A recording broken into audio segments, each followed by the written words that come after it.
پاکستان میں جو شیعہ ہیں یہ ان کو ہم کافر نہیں کہتے، مسلمان ہیں، ہمارے بھائی ہیں، پاکستان بنانے میں ہمارے ساتھ شریک تھے۔ انہوں نے ووٹ پاکستان کے حق میں دیا تھا، اور جتنے جہاد پاکستان میں بھارت کے خلاف ہوئے، قادیانیوں کو غیر مسلم اقلیت قرار دینے میں سنی اور شیعہ دونوں برابر شریک تھے۔ وہ نمازیں بھی پڑھتے ہیں، دشمنان اسلام اس کی اس کوشش میں رہتے ہیں کہ شیعہ سنی فسادات ہو جائیں۔ ضیاء اللہ صاحب کے زمانے میں اسلام کا کام بڑی تیزی سے بڑا اچھا شروع کیا، لیکن انہوں نے شیعہ سنی جھگڑے شروع کر دیے، اس میں غیر مسلم ممالک بھی شریک ہو گئے اور انہوں نے پورے ملک میں فسادات پھیلا دیے، شیعہ سنی فسادات ہو گئے۔ اس سے بچیں، مسلمانوں میں پھوٹ ڈالنا حرام ہے اور مسلمانوں میں لڑائی کرنا سخت گناہ ہے، اس سے بچنے کا اہتمام کریں۔ الحمدللہ رب العالمین والصلاة والسلام علی سید الانبیاء والمرسلین وعلی آلہ واصحابہ اجمعین الی یوم الدین۔ الحمدللہ آج 20 نومبر 2022 کو سنڈے کے دن ہمارا یہ پبلک سیشن نمبر 69 منعقد ہونے جا رہا ہے انشاءاللہ تعالی۔ آپ کے سوالات یہ پرچوں کی شکل میں میرے پاس ریئل ٹائم آ چکے ہیں، لیکن انہیں ڈسکس کرنے سے پہلے دو ایسی شخصیات ہیں کہ جن کی ڈیتھ اسی ویک میں ہوئی۔ اس میں ایک تو ہمارے ساجد حسین بٹ صاحب رحمہ اللہ تعالی، جو ہماری اکیڈمی کی ساری سیکیورٹی کو دیکھتے تھے۔ 46 ایئرز کی ایج میں ان کی ڈیتھ ہوئی۔ اللہ تعالیٰ ان کی مغفرت کرے، انہیں نیک کاموں کا اجر عطا فرمائے، ان کی برائیوں سے درگزر فرمائے، اور ان کے لواحقین کو صبر اور اس صبر پر اجر عظیم عطا فرمائے۔ انا للہ و انا الیہ راجعون، اللہم اجرنی فی مصیبتی و اخلف لی خیرا منہا۔ اب ظاہر ہے کہ اس ٹاپک کو بار بار ڈسکس کرنا میرے لیے تو بہت زیادہ تکلیف دہ ہے۔ لائیو سیشن کے دوران اس کے اوپر میں گفتگو کر چکا ہوں، جو ہمارے شاہد اور بلال کے چینل کے اوپر اپلوڈ ہو چکی ہوئی ہے۔ اس میں ان کے وفات سے ایک دن پہلے کی ویڈیو بھی ہے، پلس جنازے کی ویڈیو بھی، اور جو میت کا آخری دیدار کیا جاتا ہے اس کی ویڈیو بھی، وہ آپ دیکھ سکتے ہیں۔ اور دوسرا، مفتی تقی عثمانی صاحب حفظہ اللہ تعالیٰ کے بڑے بھائی بھی فوت ہوئے ہیں، مفتی رفیع عثمانی صاحب رحمہ اللہ تعالیٰ۔ اللہ تعالیٰ ان کی غلطیوں سے بھی درگزر فرمائے، انہیں نیک کاموں کا اجر عطا فرمائے، اور ان کے لواحقین کو صبر اور اس صبر پر اجر عظیم عطا فرمائے، آمین۔ میں مفتی رفیع عثمانی صاحب کو اتنا زیادہ تو جانتا نہیں ہوں، میں نے ان کی کتابیں بھی نہیں پڑھی۔ چونکہ مفتی تقی عثمانی صاحب ایک ڈومیننٹ پرسنالٹی ہوئے ہیں، اس وجہ سے ان کے جو بڑے بھائی تھے ان کی شخصیت اس طرح عوامی سطح کے اوپر زیادہ نمایاں نہیں ہو سکی۔ لیکن یہ حقیقت بات ہے کہ اتحاد امت کے حوالے سے ان کا جو کانسیپٹ ہے وہ بڑا کلیئر تھا۔ ان کی چند ایک ویڈیوز میں نے چھوٹے چھوٹے کلپس آج نہیں، آج سے تقریباً 2-3 سال پہلے دیکھے تھے، جس میں وہ اتحاد امت کے اوپر بات کر رہے تھے، اور میں نے تو یعنی وہ پہلا ڈکلیئرڈ دیوبندی عالم دیکھا ہے کہ جو ویڈیو میں یہ کہہ رہا ہے کہ شیعہ بھی مسلمان ہے، ورنہ یہ بات جو بھی کرتا ہے اسے دیوبند کی اپنی جو نان اسٹیٹ ایکٹر جماعتیں ہیں ان سے کفر کے فتوے سننے کو ملتے ہیں، دھمکیاں سننے کو ملتی ہیں، اور بارہا مختلف ویڈیوز میں انہوں نے اتحاد امت کے حوالے سے بات کی ہے، اور یہ ان کا موقف تھا کہ ہمیں سنی اور شیعہ کی تفریق سے بلند ہو کر مسلمان کہلانا چاہیے، باقی جس کا جو نظریہ ہے وہ رکھے، ہم سب کو مسلمان سمجھتے ہیں۔ پاکستان میں جو شیعہ ہیں یہ ان کو ہم کافر نہیں کہتے، مسلمان ہیں، ہمارے بھائی ہیں، پاکستان بنانے میں ہمارے ساتھ شریک تھے۔ انہوں نے ووٹ پاکستان کے حق میں دیا تھا، اور جتنے جہاد پاکستان میں بھارت کے خلاف ہوئے، قادیانیوں کو غیر مسلم اقلیت قرار دینے میں سنی اور شیعہ دونوں برابر شریک تھے۔ وہ نمازیں بھی پڑھتے ہیں، دشمنان اسلام اس کی اس کوشش میں رہتے ہیں کہ شیعہ سنی فسادات ہو جائیں۔ ضیاء اللہ صاحب کے زمانے میں اسلام کا کام بڑی تیزی سے بڑا اچھا شروع کیا، لیکن انہوں نے شیعہ سنی جھگڑے شروع کر دیے، اس میں غیر مسلم ممالک بھی شریک ہو گئے اور انہوں نے پورے ملک میں فسادات پھیلا دیے، شیعہ سنی فسادات ہو گئے۔ اس سے بچیں، مسلمانوں میں پھوٹ ڈالنا حرام ہے اور مسلمانوں میں لڑائی کرنا سخت گناہ ہے، اس سے بچنے کا اہتمام کریں۔ اسی وجہ سے بعض لوگ ان کے اوپر یہ بھی الزام لگاتے تھے شاید وہ ایجنسیوں کے بندے ہیں، اور یہ تو ایک بڑی ادبی گالی ہے نا لوگوں کو دینے کے لیے۔ پاکستان میں دو بڑی گالیاں بکتی ہیں، ایک ایجنسیوں کا بندہ، دوسرا قادیانی، اور تیسرا الزام ایسا ہے جو کسی بھی وقت کسی کے اوپر لگایا جا سکتا ہے، وہ ہے گستاخ ہونے کا فتویٰ۔ بس گستاخ کا لفظ بولنا ہے، آگے جو مرضی آپ لگائیں، جس کا دل ہے وہ گستاخ رسول کہہ دے، جس کا دل ہے وہ گستاخ صحابہ کہہ دے، کسی کو جس کا دل ہے وہ گستاخ اولیاء کہہ دے، گستاخ اہل بیت کہہ دے، سوائے یہ کہ اللہ کا گستاخ کوئی نہیں ہوتا۔ میں نے آج تک کوئی گستاخ اللہ نہیں سنا، اس لیے کہ اللہ تعالیٰ کے ساتھ فرقوں کی کوئی جذباتی ہمدردی نہیں ہے جو شخصیات کے ساتھ ہوتی ہے۔ اسی وجہ سے آپ کو اللہ کا گستاخ اس کے بارے میں کوئی بات نہیں ملے گی، اور یہ بہت بڑا المیہ ہے۔ حالانکہ ہماری محبت کا محور اللہ تعالیٰ کی ذات ہونی چاہیے۔ والذین آمنوا اشد حبا للہ، اہل ایمان کی نشانی ہے کہ وہ شدید ترین محبت اللہ تعالیٰ کے ساتھ کرتے ہیں۔ نبیوں سے بھی جو ہماری محبت ہے وہ اللہ کی وجہ سے ہے۔ النبی اولی بالمؤمنین من انفسہم وازواجہ امہاتہم، نبی مومنین کی جانوں سے بڑھ کر ان پر حق رکھتے ہیں، اور نبی کی بیویاں امت کی مائیں ہیں۔ تو اس میں تو کوئی شک ہی نہیں، رسول اللہ کا حق ہم پہ مخلوقات میں سب سے بڑھ کر ہے۔ لیکن نبی علیہ السلام سے بھی جو ہماری محبت اور عقیدت ہے، اس کی بنیاد اللہ تعالیٰ کی ذات ہے۔ یہ خود رسول اللہ صلی اللہ علیہ وآلہ وسلم نے فرمایا، جامعہ ترمذی میں حدیث ہے، مشکات کے اندر بھی موجود ہے، المستدرک للحاکم میں بھی ہے، امام حاکم نے اس حدیث کو صحیح کہا اور امام ذہبی نے موافقت کی۔ شیخ زبیر صاحب نے مشکات کی تحکیم میں اس کے اوپر صحت کا حکم لگایا کہ اللہ کے محبوب صلی اللہ علیہ وآلہ وسلم نے فرمایا، اللہ سے محبت کرو کہ اس نے تمہیں نعمتوں سے نوازا ہے، اور مجھ سے اس لیے محبت کرو کہ میں اللہ کا رسول ہوں، اور میرے اہل البیت سے اس لیے محبت کرو کہ ان کی نسبت میرے ساتھ ہے۔ یعنی چین یہ چلتی ہے کہ آپ نے اللہ کی نسبت کی وجہ سے اس کے پیغمبروں سے، اس کے پیغمبر کے اہل البیت سے، اس کے پیغمبر کے اصحاب سے محبت کرنی ہے، اور باقی جو بزرگ بابے ہیں، علماء ہیں، جتنے بھی آپ آگے چیزیں جوڑ لیں وہ تو سارے بعد میں آتے ہیں۔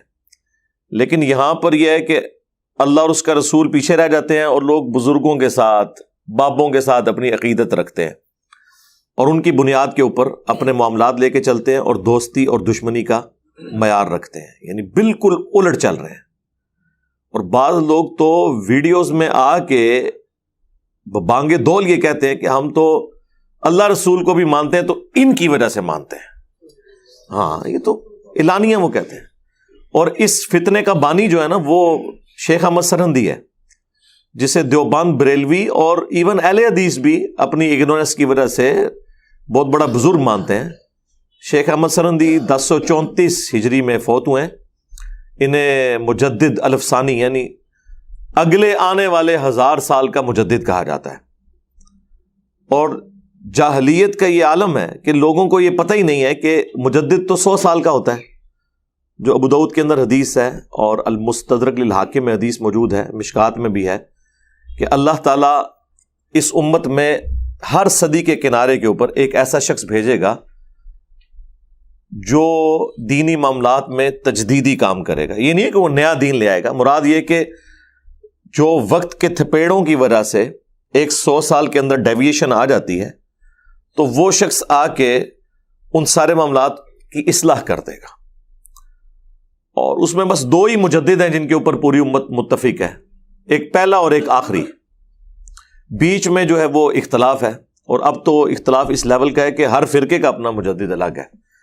آپ بریلویوں سے پوچھیں تو وہ احمد بریلوی صاحب کو مجدد کہہ دیں گے، اور دیوبندیوں سے پوچھیں تو وہ اشعری تھانوی صاحب کو کہہ دیں گے، اور ایک دوسرے کے بارے میں پوچھیں تو وہ کہیں گے ان سے بڑے گمراہی کوئی نہیں ہے۔ اس صدی میں پہلے مجدد عمر بن عبدالعزیز ہیں رحمہ اللہ تعالی، المتوفا 101 ہجری، 99 ہجری میں خلیفہ بنے اور 101 ہجری میں ان کی ڈیتھ ہوئی. بمشکل ان کی 38 سال عمر تھی اس وقت، اور انہیں زہر دے کے قتل کیا گیا. ان کے بارے میں سنی اور شیعہ دونوں متفق ہیں کہ وہ پہلی صدی کے مجدد ہیں، اس لیے کہ جو کارنامہ انہوں نے ایسا کیا ہے کہ جس کے حوالے سے سنی اور شیعہ دونوں افیکٹی تھے. یعنی بنو امیہ نے جو کچھ کیا تھا ان کی گندگی کو انہوں نے صاف کیا. اب دیکھیں اہل سنت کے ہاں عمر بن عبدالعزیز کو مجدد تو بتایا جاتا ہے، لیکن یہ بہت کم لوگ بتاتے ہیں کہ انہوں نے کام کیا کیا ہے. کام انہوں نے یہی کیا ہے کہ 60 سال سے جو ممبروں پر مولا علی علیہ السلام پر لعنت ہو رہی تھی، اہل البیت کے ساتھ ظلم ہو رہا تھا، اور بنو امیہ نے مال کے اعتبار سے، زمینوں کے اعتبار سے باقی امت کا استحصال کیا تھا، وہ انہوں نے سب کچھ ریورس کیا. ایون انہوں نے اپنی جو بیوی تھی اس کے بھی سارے زیورات بیت المال میں جمع کروائے، کیونکہ وہ بیٹی تھی عبد الملک بن مروان کی، جو مروان کا بیٹا تھا. مروان بھی آپ کو پتا ہے حکمران بنا بنو امیہ کا، پھر اس کے بعد اس کا بیٹا عبد الملک بن مروان، اور پھر عبد الملک بن مروان کے 4 بیٹے جو ہیں وہ بنو امیہ کے حکمران بنے ہیں. اور یہ 4 بیٹوں کی سسٹر تھی ان کی بیوی فاطمہ اس کا نام تھا، شاید کوئی نام کی کوئی برکت تھی، وہ بھی بڑی نیک عورت تھی، فاطمہ بنت عبد الملک. اس لیے کہا جاتا ہے کہ انسانی تاریخ میں اس سے زیادہ پاورفل لیڈی کوئی نہیں آئی ہے کہ جس کا باپ 3 براعظموں کا حکمران، جس کا خاوند 3 براعظموں کا حکمران، جس کے 4 بھائی یکے بعد دیگرے بنو امیہ کے حکمران، یعنی دنیاوی طور پہ ایک پاورفل خاتون. تو انہوں نے بھی اپنے خاوند کا ساتھ دیا الحمدللہ ہر اعتبار سے. بہرحال یہ پہلے مجدد اور آخری مجدد سیدنا امام محمد بن عبداللہ المہدی جنہوں نے ابھی آنا ہے، بس یہ 2 مجدد ہیں جن کے اوپر متفق ہے. باقی تو ہر فرقے کے اور تمام بزرگوں کے جو کلٹ بنے ہوئے ہیں ان کے اپنے اپنے مجددین ہیں. تو بات میں یہاں سے شروع کی تھی کہ سنی شیعہ اختلاف کے حوالے سے جو ایک بڑی دراڑ ہے، اس میں بہت کم لوگ ہیں جنہوں نے حوصلہ کیا ہے کہ وہ اتحاد امت کے اوپر بات کریں. ان میں سے ایک مفتی رفیع عثمانی صاحب بھی تھے رحمہ اللہ تعالی، اور شیخ احمد سرندی کی بات بیچ میں ہی رہ گئی. انہوں نے اپنے مکتوبات میں یہ چیز لکھی اور بڑے لوگوں نے کوٹ بھی کیا کہ وہ فرمایا کرتے تھے کہ میں اللہ سے اس لیے محبت کرتا ہوں بلکہ اللہ کو مانتا اس لیے ہوں کہ وہ رسول اللہ کا رب ہے. نعوذ باللہ. یہ کون سا عقیدہ ہے یار؟ کیا رسول اللہ کے دنیا میں مبعوث ہونے سے پہلے اللہ لوگوں کا رب نہیں تھا؟ یا ایون مخلوقات کی پیدائش سے پہلے کیا اللہ تعالیٰ اپنی شان کے لائق ایگزسٹ نہیں کرتا تھا؟ قرآن تو ہمیں کچھ اور بتا رہا ہے. قرآن تو کہہ رہا ہے کہ لقد من اللہ علی المؤمنین اذ بعث فیہم رسولا، بے شک یہ تو اللہ کا احسان ہے مومنین پر کہ ان میں سے ہی ایک رسول بھیجا، من انفسہم، جو ان کی اپنی جانوں میں سے ہے، ان کی اسپیشی میں سے ہے، ان کے خاندان قریش میں سے ہے. یتلو علیہم آیاتہ ویزکیہم ویعلمہم الکتاب والحکمہ، جو ان پر اللہ کی آیات تلاوت کرتے ہیں، ان کا تزکیہ کرتے ہیں، انہیں پاک کرتے ہیں قرآن کی برکت سے. اللہ کی ضربیں لگا کے نہیں اور نفس کا ذکر کر کے نہیں، بلکہ قرآن کے ذریعے، اور انہیں کتاب و حکمت کی تعلیم دیتے ہیں. اس سے پہلے وہ کھلی گمراہی میں تھے. تو اللہ تعالیٰ تو کہہ رہا ہے کہ میرا احسان ہے رسول اللہ کا تم میں آنا، اور یہ کہتے ہیں کہ یہ رسول اللہ کا احسان ہے کہ انہوں نے اللہ کا تعارف کروایا. اندازہ کریں. بخاری مسلم میں حدیث ہے، وہ غزوہ خندق کے موقع پر جب وہ خندق کھودی چاہ رہی تھی تو نبی علیہ السلام وہ کچھ اشعار پڑھ رہے تھے صحابہ کرام، اور اس موقع پہ نبی علیہ السلام نے فرمایا کہ اے اللہ اگر تو نہ ہوتا تو ہمیں ہدایت نہ ملتی. یعنی رسول اللہ اپنی ہدایت کو بھی اللہ کی طرف منسوب کر رہے ہیں.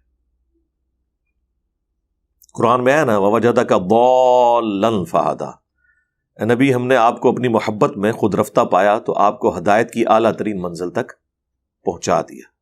پچھلے دنوں میں نے اس آیت کے اوپر بھی ڈسکشن کی تھی کہ یہ جو اہل حدیث اور دیوبند نے ترجمہ کیا ہے یہ بالکل غلط ہے کہ ہم نے رسول اللہ کو ناواقف پایا یا گمراہ پایا اور ہدایت دی، نعوذ باللہ۔ یہاں ضال کا معنی ہے کسی کی محبت میں ڈوب کر اسے تلاش کرنا۔ ان ابانا لفی ضلال مبین، جس طرح یوسف علیہ السلام کے بھائیوں نے کہا تھا کہ بے شک ہمارے ابا جو ہیں وہ تو ڈوب چکے ہیں یوسف کی محبت کے اندر۔ وہ اپنے ابا کو گمراہ نہیں کہہ رہے تھے کیونکہ وہ بیٹے ان کے مسلمان تھے اور صحابی تھے اور والد بھی ان کا پیغمبر تھا۔ کوئی عام پیغمبر کا ماننے والا صحابی وہ یہ نہیں کہہ سکتا کہ میرا پیغمبر جو ہے وہ گمراہ ہو چکا ہے۔ تو جو بیٹے ہوں انہوں نے کیسے کہنا تھا؟ ان ابانا لفی ضلال مبین، بے شک ہمارے ابا یوسف کی محبت میں ڈوب چکے ہیں، صراحتاً ڈوب چکے ہیں۔ تو ضال کے دو معنی ہیں، ایک ہے گمراہ ہونا اور ایک ہے کسی کی محبت کے اندر ڈوب جانا۔ وارفتگی کا ورڈ جو ہم استعمال کرتے ہیں نا شستہ اردو کے اندر، یہ بھی ضال، اور یہی ترجمہ پیغمبروں کے کیس میں بنتا ہے۔ قرآن میں واضح ہے ما ضل صاحبکم وما غوا، تمہارے نبی تمہارے صاحب نہ کبھی بہکے ہیں نہ کبھی بے راہ چلے ہیں۔ وہاں پہ بھی ما ضل صاحبکم، وہ ضال کا لفظ ہی آیا ہے، غیر المغضوب علیہم ولا الضالین، اس کیس میں ضال کا مطلب گمراہی ہے۔ سچویشن سے فرق پڑتا ہے۔ ولد الحرام کا مطلب اور ہے، آؤٹ آف ویڈ لاک پیدا ہونا۔ مسجد الحرام حرمت والی جگہ۔ اب دیکھیں لفظ ایک ہی حرام ہے، دو مختلف جگہ مختلف معنی دیتے ہیں، لیکن یہ کوئی راکٹ سائنس نہیں ہے جو آپ کو سیکھنی پڑے گی، وہ کانٹیکسٹ ہی بتا دے گا۔ آپ کو کچھ بھی نہ پتا ہونا، ایک عام جاہل آدمی کو بھی بتائیں نا کہ ولد الحرام اور مسجد الحرام، تو وہ آپ کو اپنے ذہن سے کچھ نہ کچھ اس کا معنی بتا دے گا۔ یعنی یہ باتیں بتا کے علماء پتہ کہتے ہیں اور بھی بڑی مشکل ہے جی، ڈائریکٹ نہیں پڑھنا چاہیے تک ہونا جی، ایک لفظ دے کنے مطلب ہوندے نے، اور ہم یہ باتیں بتا کے کہتے ہیں کہ کامن سینس ہے کہ ولد الحرام اور مسجد الحرام میں حرام کا جو لفظ ہے وہ اپنے کانٹیکسٹ کے اعتبار سے مختلف معنی دے رہا ہے۔ اس میں پٹ سیاپا کون سے ڈالنے کی ضرورت ہے کہ جی بڑے مطلب ہوندے نے، اور جتنے بھی مرضی مطلب ہوں وہ کانٹیکسٹ بتا دیتا ہے اس کا کیا مطلب ہے، اس کے لیے کون سی راکٹ سائنس ہے۔ یہ پرابلم اینڈ پہ کھڑے ہوتے ہیں، ہم ہمیشہ سولوشن اینڈ پہ کھڑے ہوتے ہیں کہ یار کوئی مسئلہ نہیں، آسان ہے، اس کو آپ تھوڑا سا غور و تفکر کریں، اس کا یہ معنی نکلتا ہے۔ ہمیشہ روند ڈالنی، ایسی باتیں کرنی کہ لوگ قرآن ڈائریکٹ نہ پڑھ لیں، حدیث ڈائریکٹ نہ پڑھ لیں، اور پھر مثالیں دینی کہ جی وہ جی فلاں بھی بڑا پڑھتا تھا وہ پاگل ہو گیا۔ تو اس کا تو مطلب یہ ہے کہ تمہارے سارے علماء پاگل ہیں۔ جن جن کو مفتی اعظم ڈکلیئر کیا ہوا ہے ان کو کہا کرو پاگل اعظم، کیونکہ تم خود کہتے ہو سب سے زیادہ پڑھے لکھے لوگ یہ ہیں، ٹھیک ہے، تو پھر پاگل اعظم ان کا نام رکھو نا۔ اگر تم یہ کہتے ہو کہ علم حاصل کر کے لوگ پاگل ہو جاتے ہیں، تو یہ بڑے پاگل جو ہمارے اوپر بٹھائے ہوئے ہیں تم لوگوں نے، تو ان کو پاگل کہا کرو۔ وہ دوسروں کے لیے اس طرح کے الفاظ استعمال کریں گے اور علم کی تحقیر کریں گے، علم کو نیچا دکھانے کی کوشش کریں گے، تذلیل کریں گے، اور بیسیکلی اپنے لیے ذلت کما رہے ہوتے ہیں۔ باقی اللہ تعالیٰ جسے توفیق دیتا ہے اور جو ہدایت کا طلبگار ہوتا ہے وہ حق تک پہنچ جاتا ہے۔ میں تو اس حوالے سے بالکل کلیئر ہوں، اللہ تبارک و تعالیٰ کسی کو بے آسرا نہیں چھوڑتا، بشرطے کہ آپ کی نیت ہو کہ آپ نے حق حاصل کرنا ہے۔ یہ پہلی اور آخری شرط یہ ہے، ایک ہی شرط ہے کہ آپ سچائی کو پسند کرتے ہیں، جب دل گواہی دیتا ہے تو اسے قبول کرتے ہیں۔ اور اگر آپ کے اندر یہ خاصیت نہیں ہے، ویسے تو ہر انسان میں یہ ہے، آپ نے جان بوجھ کے اسے دفنا دیا ہے، تو سرکار پھر آپ رسول اللہ کا زمانہ پا کر بھی ابو جہل ہی رہیں گے۔ ہاں، رسول اللہ کا زمانہ پا کر بھی رسول اللہ کے ہاشمی خاندان سے ہوتے ہوئے، آپ کے ساتھ رشتہ داری ہوتے ہوئے، چچا ہوتے ہوئے ابو لہب بھی رہیں گے۔ اور اگر آپ کے اندر تڑپ موجود ہے تو آپ یمن میں ہوں گے وہ ایسے کرنی بن جائیں گے، ٹھیک ہے. آپ فارس کے رہنے والے ہوں گے, کتنے مذاہب سے ہوتے ہوئے الٹیمیٹلی مکے پہنچ کے تو سلمان فارسی بن جائیں گے. غلام ہوتے ہوئے سیدہ سمیہ اور سیدنا یاسر اور ان کے بیٹے عمار بن یاسر رضی اللہ عنہم اجمعین وعلیہم السلام اجمعین, ایمان آپ کا مقدر ہو جائے گا. آپ کتنے اللہ کے لیے مخلص ہیں. آج بھی آپ لوگ, یہ میرے پچھلے دنوں میں ویڈیو اپلوڈ ہوئی ہے فرقہ بازوں کو سمجھانے کا طریقہ, تو اس میں میں نے بتایا آپ ٹیسٹر لگا لیں, آپ کو پتہ چل جائے گا. یہ جو لوگ کہتے ہیں نا بات سمجھ نہیں آئی, میں تو اس کے ساتھ ایگری نہیں کرتا. یہ تو اللہ کے اوپر جھوٹ باندھنا ہے کہ آپ یہ کہیں گے کسی کو بات سمجھ نہیں آئی ہے. اس کا تو مطلب ہے اگر کسی کو بات سمجھ نہیں آ رہی ہے تو اٹ مینز اللہ تعالیٰ نے اسے اتنا نااہل بنایا کہ اللہ تعالیٰ چاہتا ہے کہ اسے جہنم میں پھینکے. نہیں, آپ جاہل سے جاہل بریلوی لے آئیں جس کے بارے میں آپ کا کلیم ہے نا کہ اس کو کوئی بات سمجھ نہیں آتی ہے, اس سے آپ ذرا پوچھیں کہ یہ اشرف علی تھانوی رسول اللہ جو ہے وہ کہے گا کافر ہے, اور اسے پتا بھی ہوگا پہلے, یہ میں آپ کو بتا دوں. اور ساتھ ہی چشتی رسول اللہ کا پوچھیں تو اس کے دماغ میں یہ بات خود بخود اس کے ڈیٹے میں سے آ جائے گی کہ تو یہ ہمارے پیچھے آنے لگا ہے. تو آپ کہہ رہے ہیں بونگے ہیں, پاگل ہے, تو کہے گا جی یہ تو منو کو پتہ ہی نہیں لکھیا بھی ہے کہ نہیں, تو ایوی کر. اچھا اس ساری تو دوسرا لکھیا پڑھا سی خود اشرف علی رسول اللہ. ہمارے وہ اسٹوڈنٹس کے ماں باپ ان کو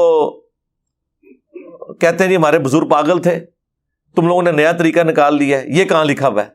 تو میں اپنے اسٹوڈنٹ سے کہتا ہوں کہ پہلے اپنے ماں باپ سے پوچھو نا کہ تم جس دین کے اوپر چل رہے ہو یہ کہیں لکھا ہوا پڑھا تھا؟ اپنا تو بغیر لکھے ہوئے پڑھ کے ہی عمل کر رہے ہو نسل در نسل, اور ہم سے کہہ رہے ہو لکھا ہوا دکھاؤ. چلو ہم دکھا بھی دیتے ہیں, ہم تو دکھا دیں گے, اور تمہارے پاس قیامت تک ٹائم ہے, تم دکھا نہیں سکو گے. پھر کیا نکلے گا اس میں سے؟ اس کے بعد یہ نکلے گا دشمنی, غصہ, دل کا غم. اس کا تو کوئی علاج نہیں ہے. وہ تو علماء یہود میں بھی اللہ نے کہا کہ ان کے جو سینے ہیں نا وہ یہ زبان سے بولتے ہیں, اس سے زیادہ ان کے سینوں کے اندر غم ہے اس بات کا کہ یہ پیغمبر جو ہے وہ بنو اسماعیل میں کیوں آ گئے ہیں, بنو اسرائیل کو چھوڑ کے. تو دل کے غم کا تو کوئی علاج نہیں ہے.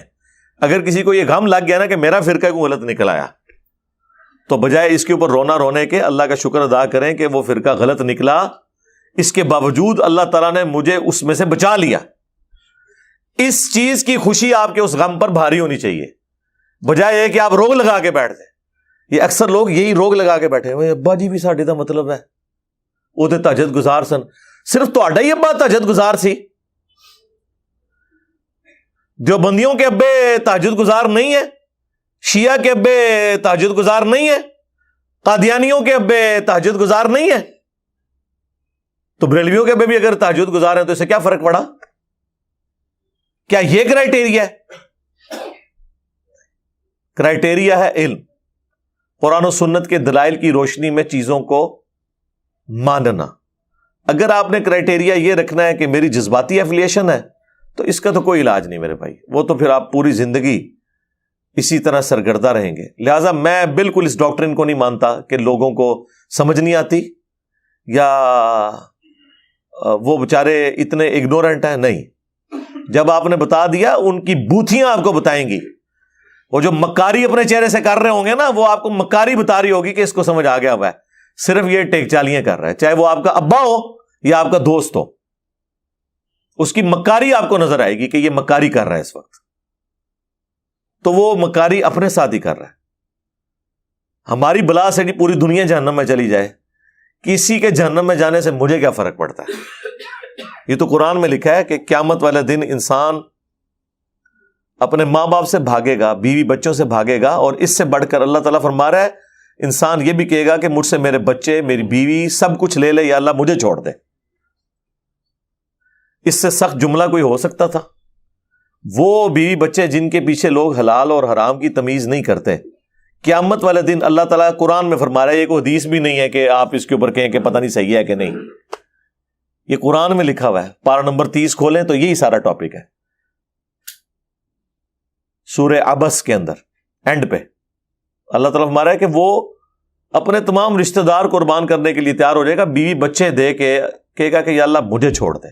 تو یہی بات اگر میں دنیا میں کروں کہ بھاڑ میں گئے ماں باپ, بیوی بچے, رشتہ دار, ہر شخص کو پہلے اپنی آخرت کی فکر کرنی چاہیے. تو اس کے اوپر برا ماننے والی کون سی بات ہے؟ اور اگر کوئی برا مان رہا ہے نا تو یہ وہی بندہ ہوگا جو قیامت والے دن انہی بیوی بچوں کو اللہ تعالیٰ کو فدیے کے طور پر دے کے کہہ رہا ہوگا مجھے چھوڑ دے. لہٰذا اس کے بیوی بچے بھی اس سے ہوشیار رہیں کہ اس نے تو تمہیں بیچ کے اپنی جنت پکی کرنی ہے. بھاڑ میں گیا تمہارا ابا، خاوند گیا بھاڑ میں، بچے گئے بھاڑ میں. تم قرآن و سنت کو دیکھو اور اس کے اوپر عمل کرو، ورنہ قیامت والے دن انہی رشتہ داروں نے تمہیں اللہ تعالیٰ کے سامنے پیش کرنا ہے قربانی کا بکرا بنا کے. تو بہتر نہیں ہے کہ آپ اس دن آنے سے پہلے ہی اپنی آخرت کی تیاری کر لیں اور اس شخص کے ساتھ اپنی نسبت مضبوط کر لیں جس کی قبر مدینے میں ہے صلی اللہ علیہ وآلہ وسلم. میرے نبی سا ہے ہی کوئی نہیں، تیرے بابے تھے شے ہی کوئی نہیں. ہاں